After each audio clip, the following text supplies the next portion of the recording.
We'll hear from the honourable member for Werriwa. Thank you, Mr Speaker. My question is to the Attorney-General. Following the anti-Semitic attacks directed by the Iranian regime in Australia in 2024, what steps have been taken by the government to keep Australians safe? Call to the Attorney-General.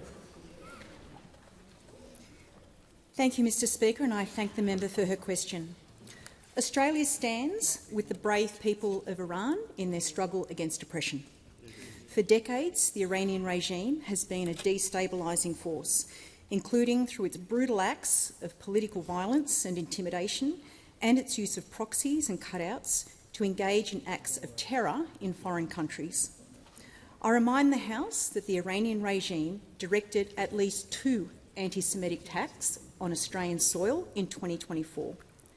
These attacks were intended to drive fear in the Australian Jewish community, to undermine our security and tear at our social cohesion. These were attacks on all Australians, and the government responded decisively.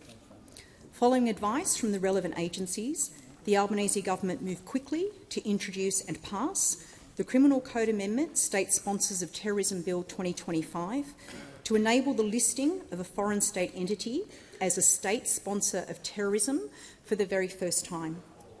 The listing of a foreign state entity enlivens a range of criminal offences, including for providing funding to, recruiting to, or being a member of a listed entity. They provide both a strong deterrent and appropriate punishment for supporting an appalling organisation. The Islamic Revolutionary Guard Corps was listed by this government on the 28th of November 2025. And as a result, Mr Speaker, criminal offences are now in effect. I want to be clear.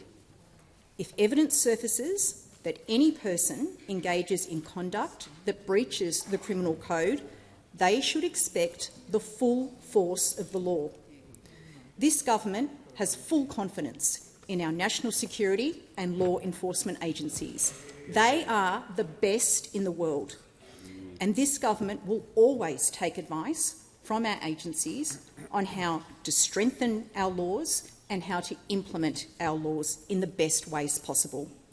And we will always work cooperatively to ensure that appropriate penalties are available for individuals or entities who would seek to sow division or do Australians harm.